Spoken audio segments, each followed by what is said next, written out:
Pop-Tart, strawberry. Classic. It's a good one.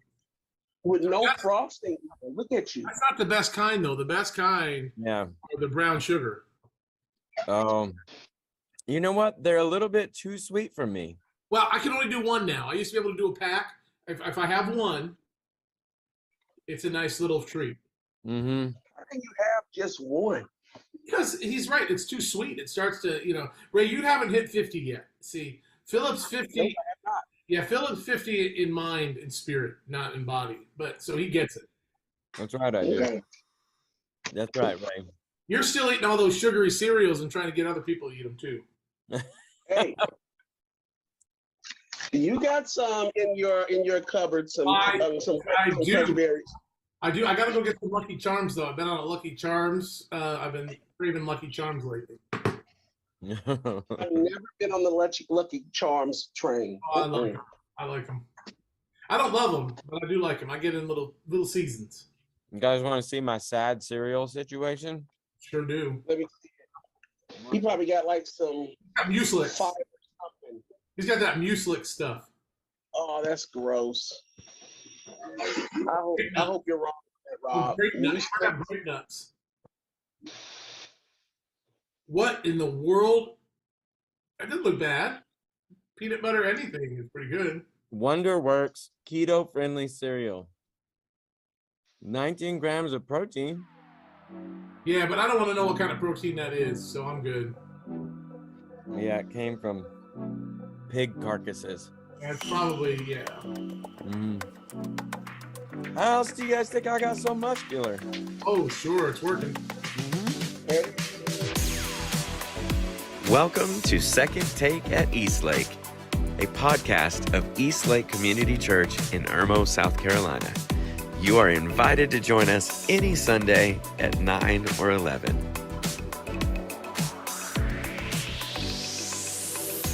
Do you guys want to play a game with the three of us?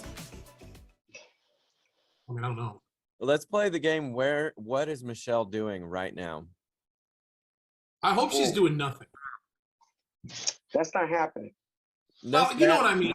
Let's guess what Michelle's doing right now. So, by the way, if our listeners didn't know, Michelle's on a vacation. What's she doing? She's gardening. I think she's floating in the pool.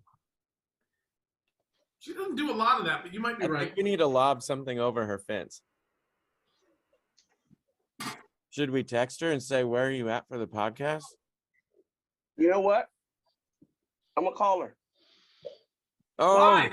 But before you call her, Let her be off, right? let's take guesses of what she's doing.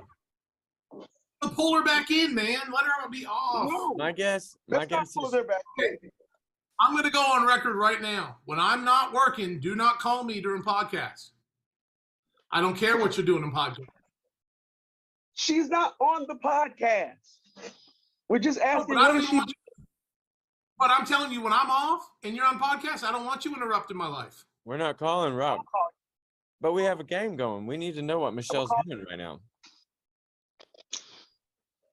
I'll call you, Rob. I'm guessing she's cleaning up after her dog.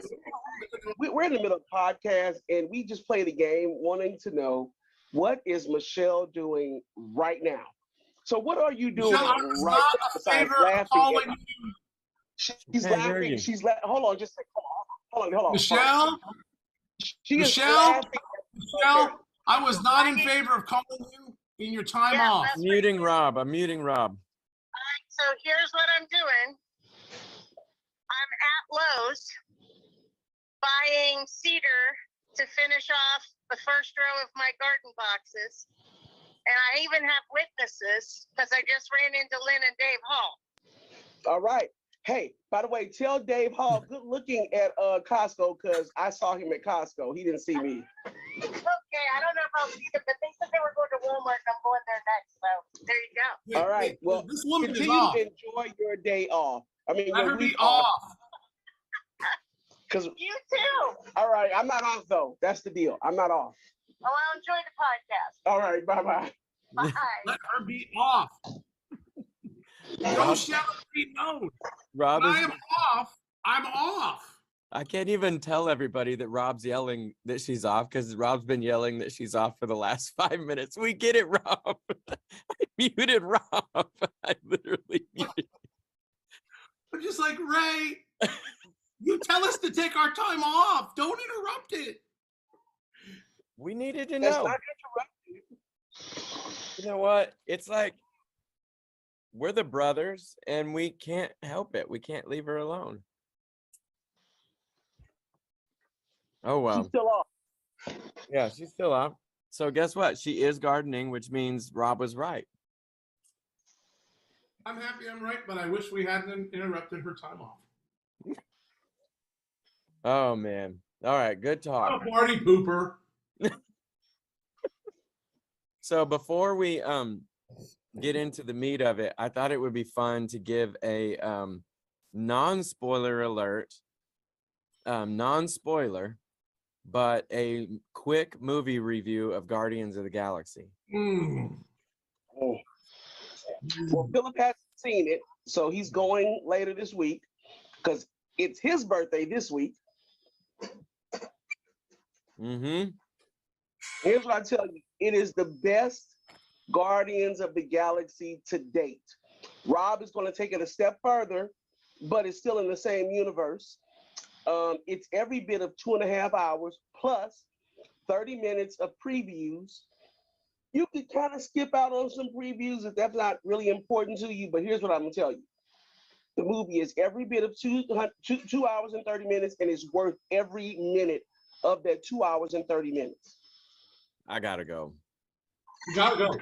You gotta go. Okay, Rob, did you cry in the movie? Of course I did.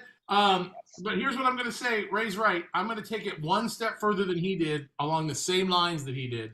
I think it's the best use of the Guardians characters in all of the movies they appeared in. Meaning, I think that they not that the movies are necessarily worse, but the utilization of these characters is better than even it was in Endgame and all of that. Wow. Well, I cry in movies, and I'm planning on crying when I watch this. You'll cry. I'll cry. You'll cry. Sure. The And there are biggest two endings. There are two endings, so do not leave. Don't be that person. Oh, really?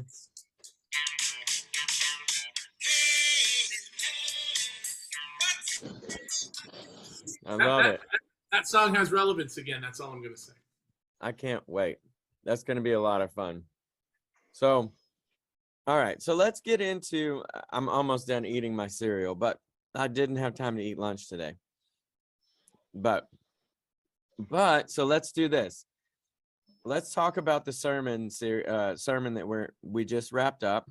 We're in the series When Helping Hurts, in case you guys didn't know.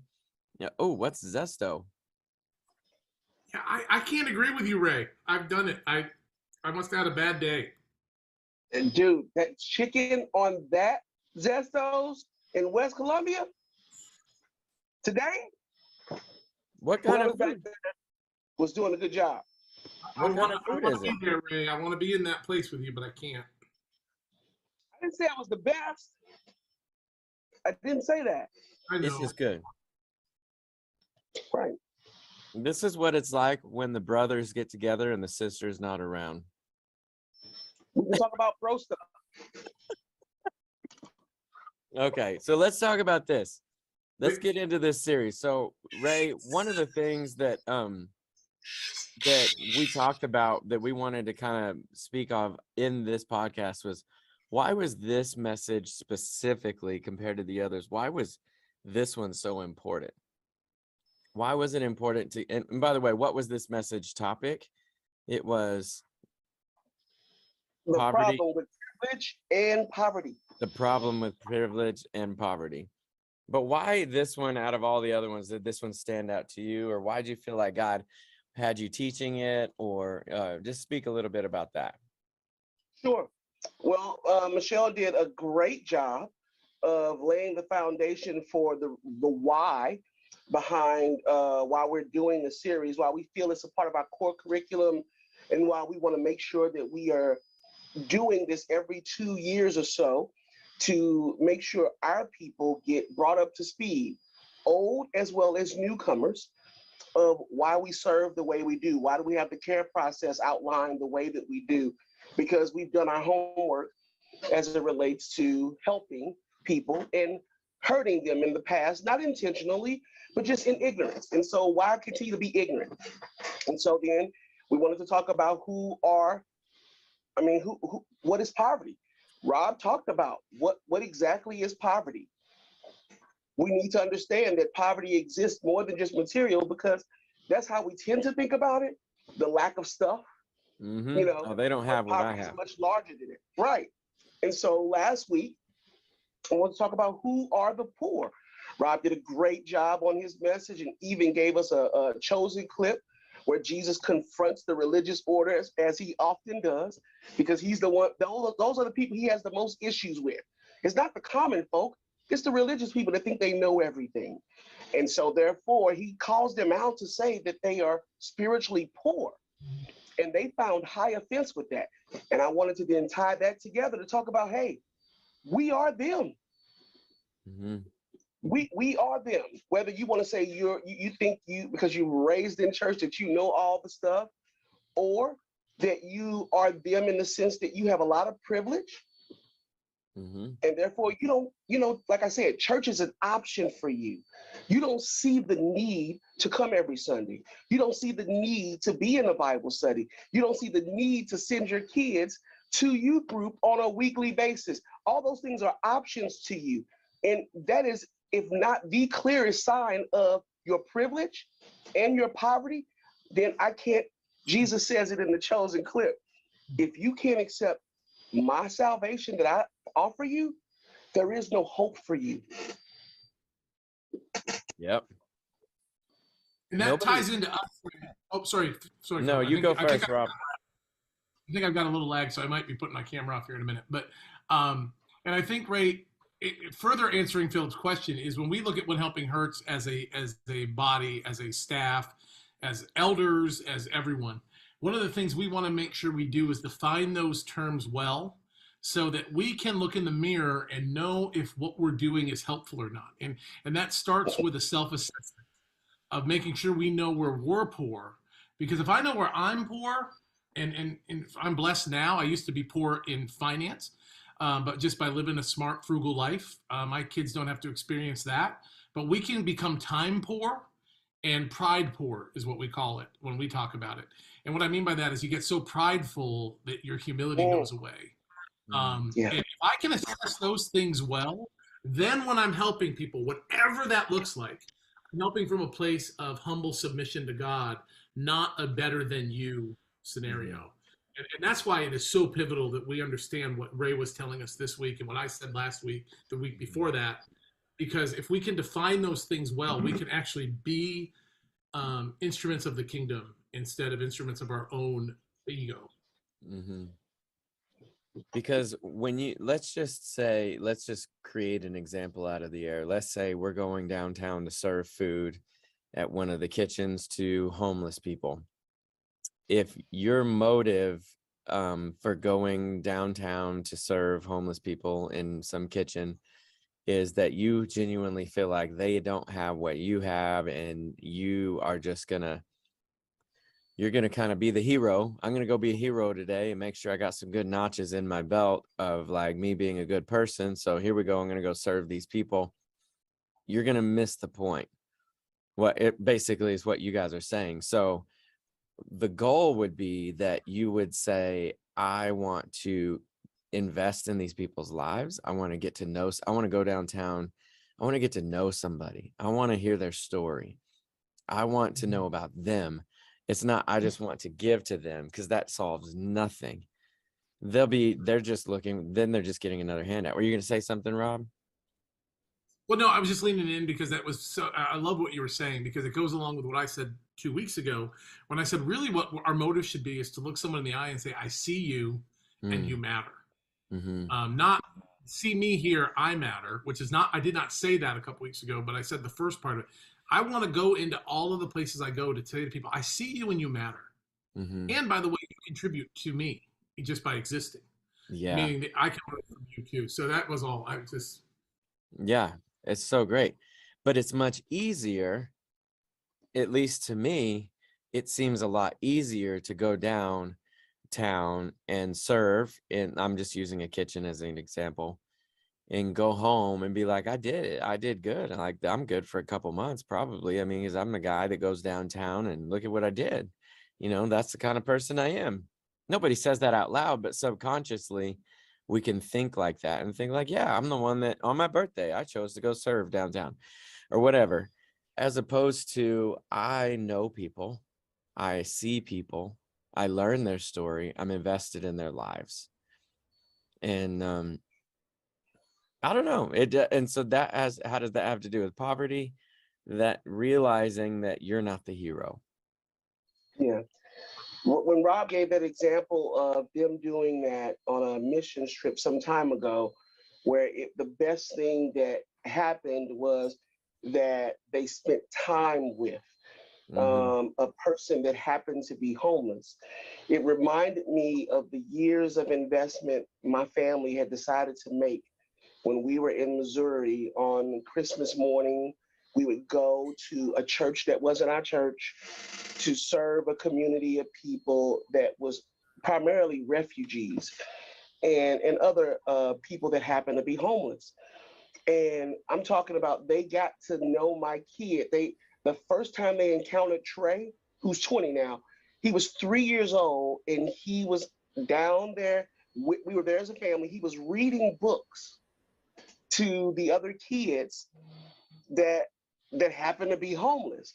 And so each year we would see some of the same people, and they would ask whenever one of my kids had reached an age where they were working, but they weren't able to be there, which was few. They knew their names. We knew their names, and we longed to be able to do that, just to have life with. They expected us to be there, and we expected to see some of them. Now, some of them were no longer homeless, but they still came because this was family to them. And when we moved here in 2018, we tried to do that downtown, and we had a horrible experience. And it was for this reason. They told us, you cannot fraternize with the people we're serving. Just give them their food and let them go.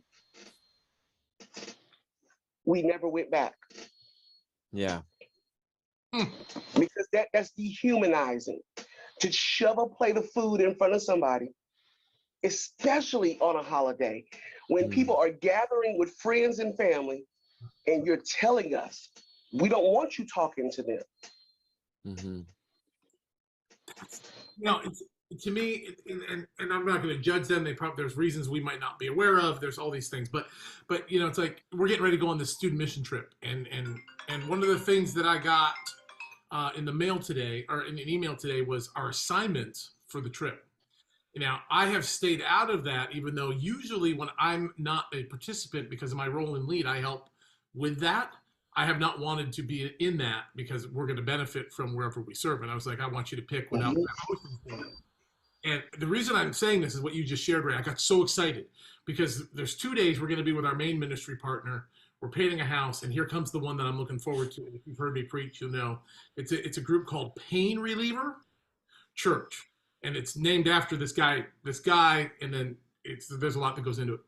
We're doing homeless ministry in between the interstates, not on the interstates, but underneath of the interstates for a full day, where we're going to wander out with very good supervision, great relationships, to minister to these homeless people in this encampment. What I love about it is it's the exact opposite of what you're talking about. In the email, my friend Matt says, hey, do you remember the Rev? He's still there. He asked if you were bringing a group back. And it's a guy, he used to be a pastor, very convoluted story, but lives in this homeless camp and still does. I haven't been back in 5 years.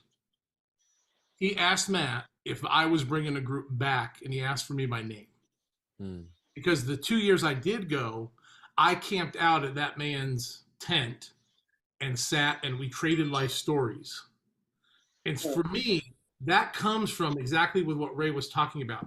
Me coming from my background and being able to put myself in a posture of not being better than this man who's living in a tent year round in a cold climate for a lot of reasons.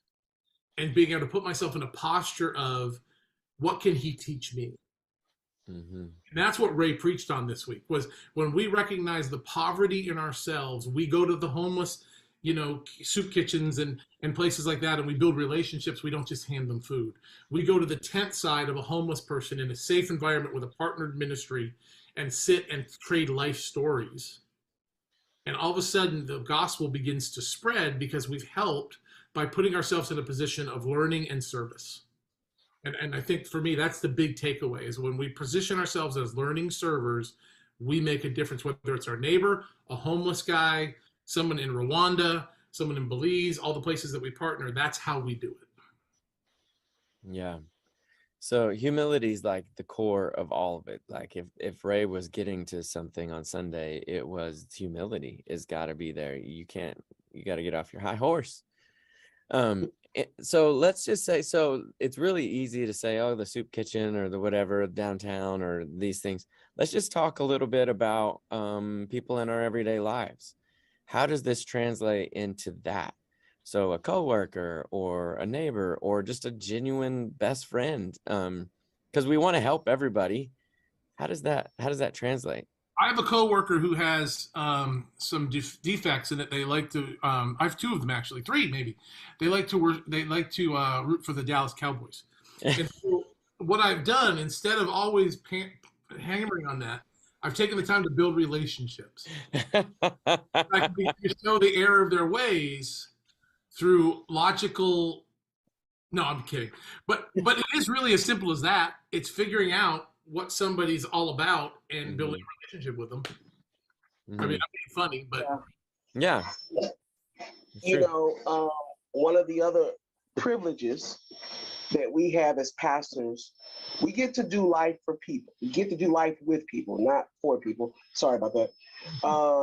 When they are open and honest, it creates a space for us to be the same. And so from time to time, we will happen upon individuals that are struggling in their marriage.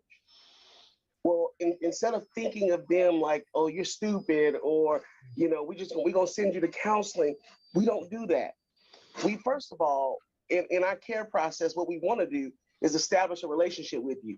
So if Dick and Jay happen to be at, Eastlake this past Sunday, and they heard that we have something called marriage mentors, well, we want them to meet with us first so we can get to know them. And then we get to determine together, is marriage mentors really what you want, or do you need actual marriage counseling? And sometimes it doesn't, you can't just do that in one visit. You have to have two. The point is that whatever it is, however we're trying to serve the people that have been entrusted to us, our number one goal is to establish a relationship with you first. And this also works the same when it's people that aren't at Eastlake.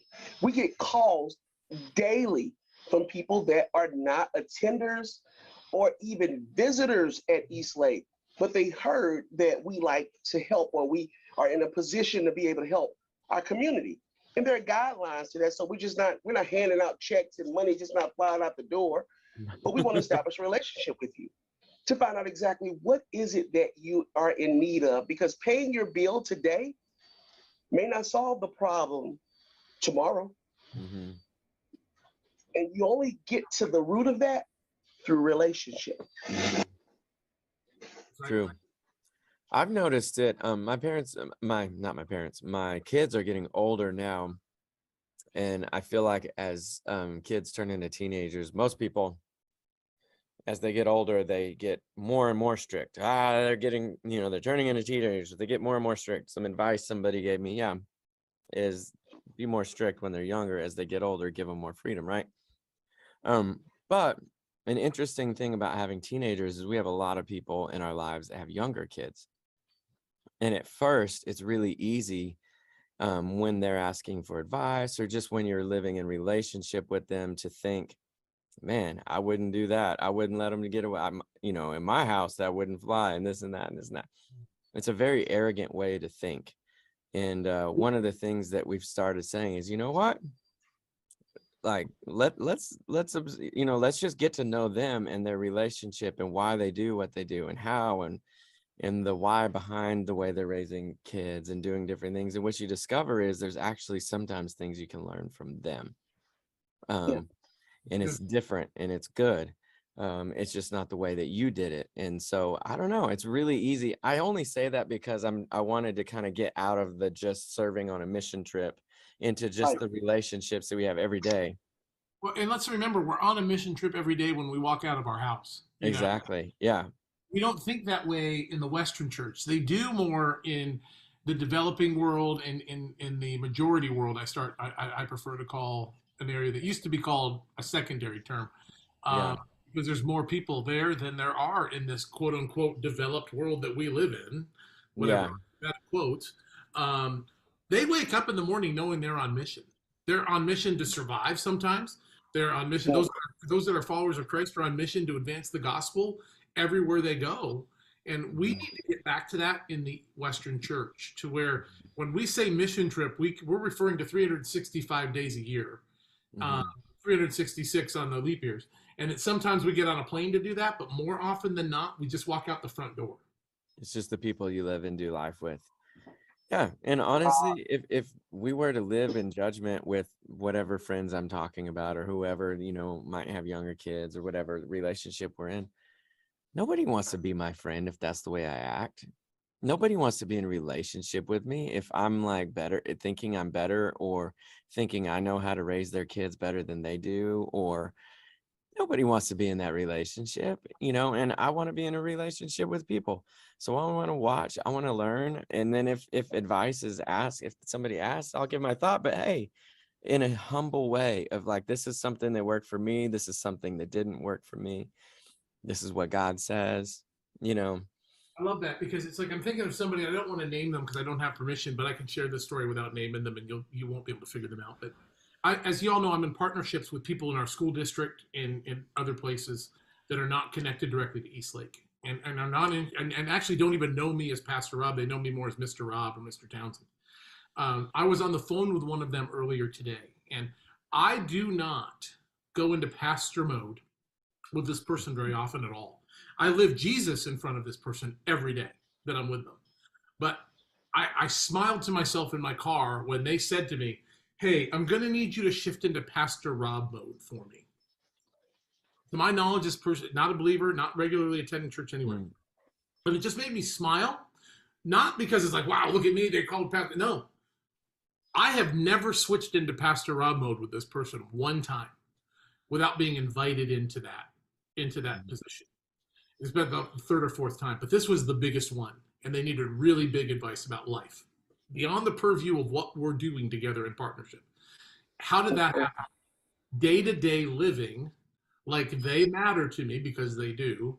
And my relationship with them is about knowing each other at a level when we can know those transitions are needed. That's what we need to live like with the people around us. Just love them so well that you don't have to be Jesus mode, Philip or Pastor Ray or Jesus mode Ray.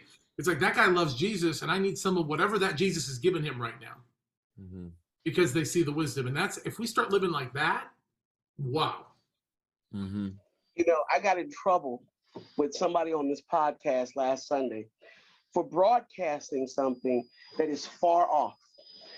And so I want to broadcast something else that is a little nearer. Rob talked about how we would live our lives in a particular way. And I'm going to tell you something. Perspectives is coming back in January of next year.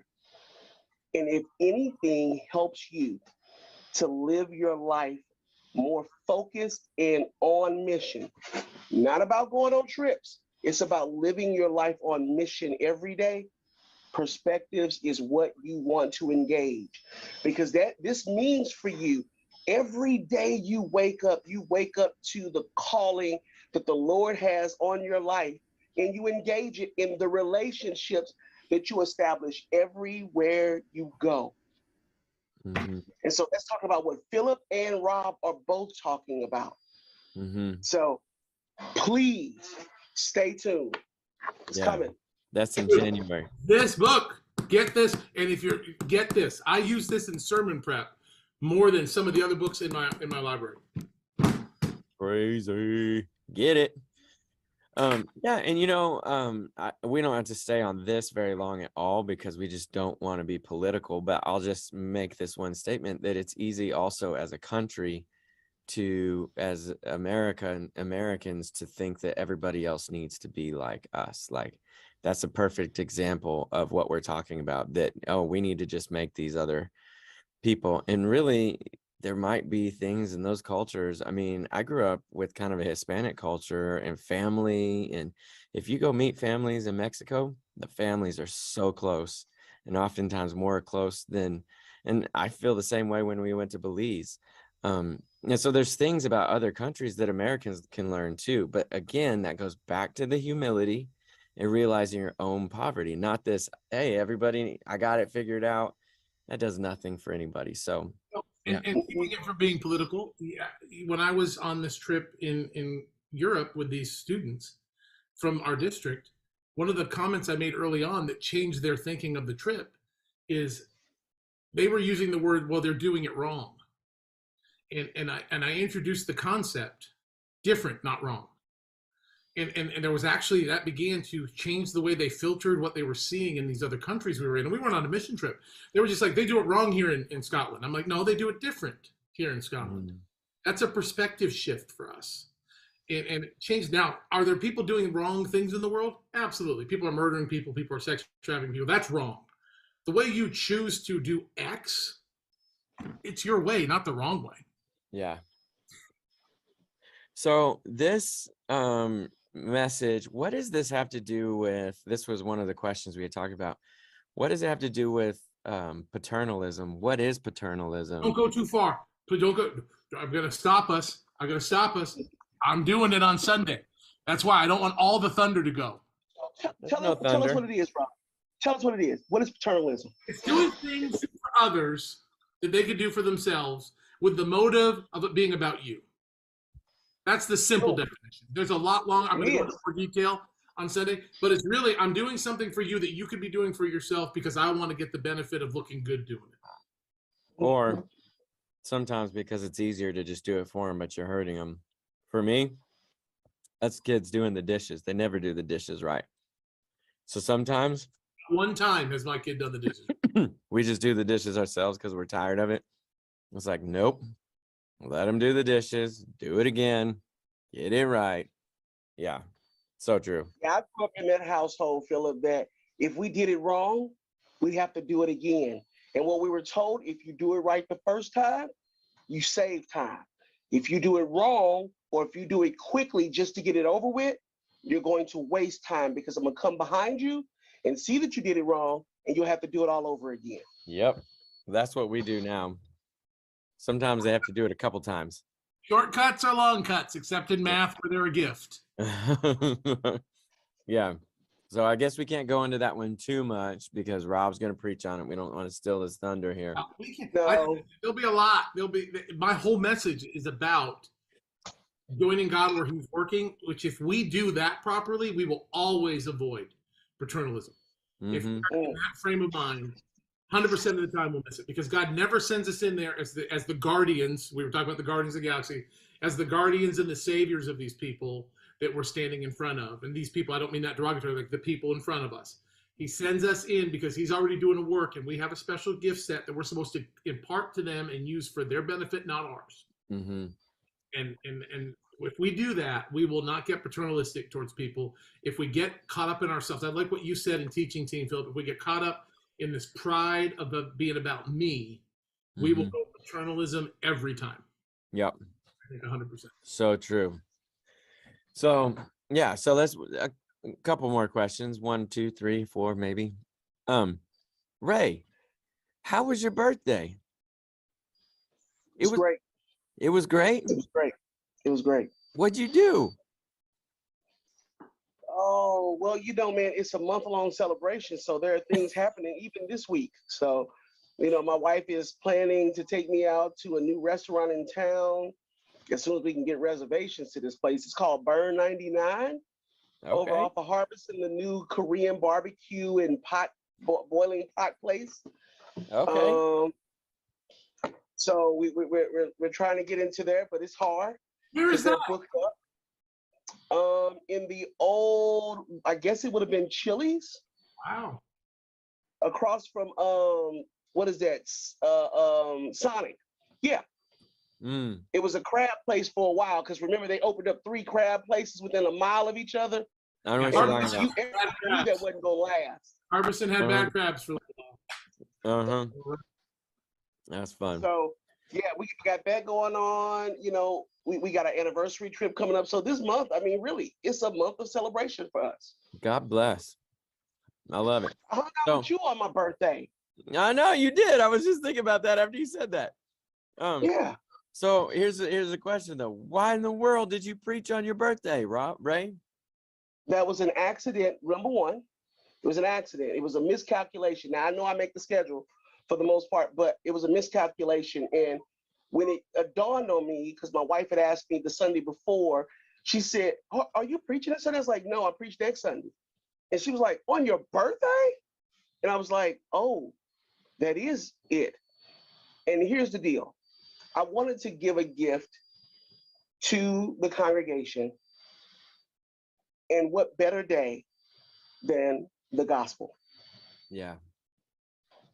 I The like that. gospel. I mean, that's really what this message was about. It was about wrestling with our privilege, our poverty, and the need for the gospel. Mm-hmm. I love That's it. really what it was about. Why? Well, and I think that's cool.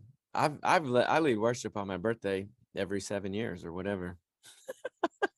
Whenever it happens again. Right.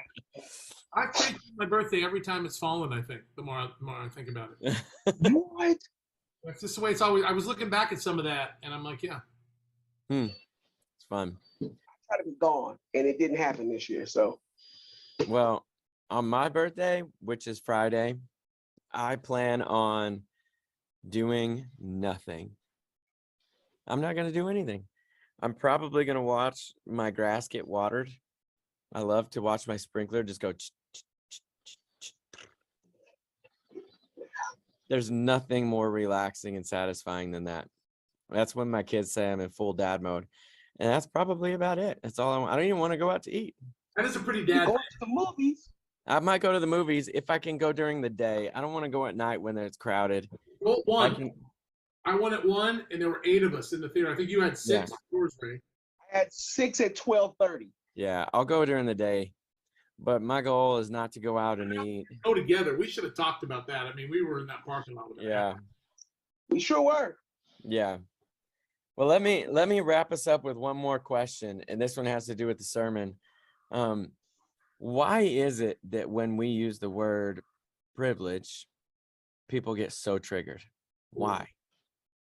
Okay. And I'm going to eat some more keto crisps while you answer that. Like I go first.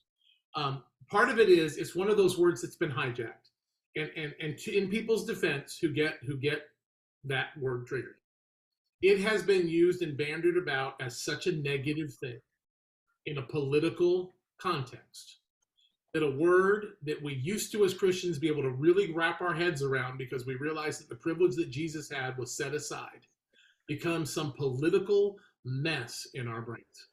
Mm-hmm. Because it has been weaponized in a way that I think is unhealthy.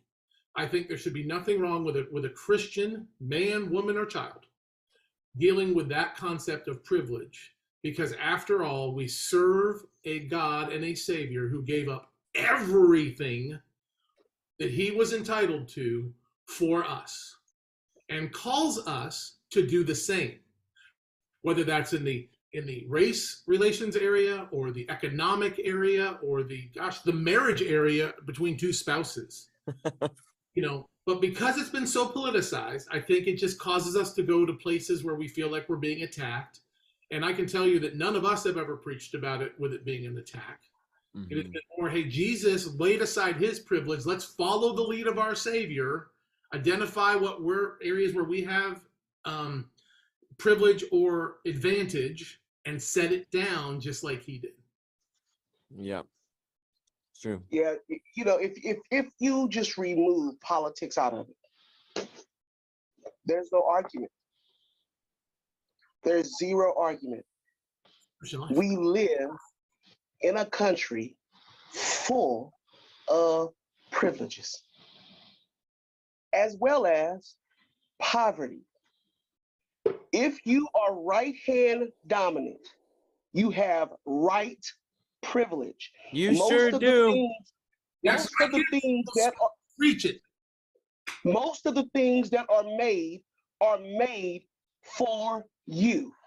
That's just on that level. And so if we can embrace, Rob used engage and embrace, the reality that we live in a country that is mostly right privilege, scissors, golf clubs, desks that students Guitars. sitting in, guitars, Flutes. you name it. Flutes. I'm learning with my daughter right now. You name it. If we can acknowledge, embrace the fact that that exists, then why can't we take the small step that there might be other privileges that exist? And like I said on Sunday, we all have privilege and poverty, some more than others. The question is, what are you doing with it? If I have privilege, if I'm not utilizing it and leveraging it to help those without it, shame on me. If I have poverty, which I do, then that should keep me humble when it comes to developing relationships with all people. My marriage ain't perfect. So therefore, when I talk to a couple that's struggling, I need to remember how we struggle, when we've struggled, and how can I leverage that to help others that might be in a struggle. Mm-hmm. So if all of us would just accept the fact we have privilege and we have poverty, and Jesus has a purpose for both of them, we'll be all right. And wrap that with everything Ray said better than I could have said it. And wrap that with the other part of what I said. The one who had the ultimate privilege calls us to lay down all of the privilege. Mm-hmm. That's what, when we become Christians, we are saying to God, I will die to myself in every relationship I'm in now. Yeah. Yeah. It is a definite, if it triggers you, ask why. I mean, I know just in the house I live in, it's a privilege. And so when somebody needs it, I try to let them use it. It's a house. It could be a car. It could be anything. A house that he gave you. Mm-hmm. Yeah. You gotta, you can never think it's you or yours.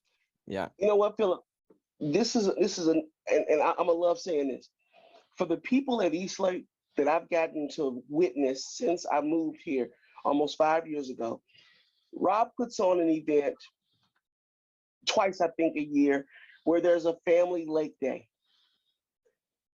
Many of the people that come to participate don't have boats or lake access. And you know what people do that have either a boat or lake access? They make them available to those families and those children to have an amazing day. That's utilizing their or your privilege to help others to experience something that for you is common. Mm-hmm. And that's just one example. Yep, that's very true. Thank you. I love what you said, because I was trying to figure out a way to work this in before we close, because I've got to make it a little bit about me. Just kidding. But just so you know, it was a year ago or 5 years ago tomorrow that I moved into the Bucks house to start my job at Eastlake. You said the lake, and I was like, I pulled up my memories this morning, and the first thing I saw was, I go to sleep tonight in Louisville, Kentucky. Tomorrow I sleep in Irmo for the first time as a resident of South Carolina. And so if it hadn't been for a family in our church, this is real, this is why it fits, offering me a bedroom while I was waiting to move into this house because I had a lag of time, I would not have been able to start at Eastlake when I did. I would have had to wait 2 more weeks before I could have come here. And so that was a leveraging of position, of a house, of things they had to ensure that I could get here to start my ministry. That's the kind of thing we're talking about when we say set aside your advantage or privilege. Make it possible for God's plan to play out in someone else's life. Mm-hmm. And it's easy for us to think, well, I don't have anything, I would love to do that if I had this or that. But we all have things. We all have something, whether even if it's wisdom. You might have wisdom. It's a privilege because you've got life experience. You might have raised kids. You might have raised grandkids. Well, guess what? Your wisdom is a privilege. Other people wish they could have that much experience of living that much life. It's so good. So it's not a negative term. It's a positive thing. It's a good thing. Especially for Christians. Yeah, don't be triggered by it. It's not meant to be like that at all. Well, this is good. I do think it's more fun with Michelle. We'll miss her a little bit, but she probably needs to lay some mulch or something in her garden. So, yeah. So, anyways, we'll go ahead and sign off because we have to, but we love everybody, and we'll see you on Sunday, Mother's Day. Sunday. Hey. What was that? Eastlake Community Church is an intentional, multicultural community empowered by the Holy Spirit. We passionately pursue a loving relationship with God and everyone Jesus was sent to die for, here, near, and far.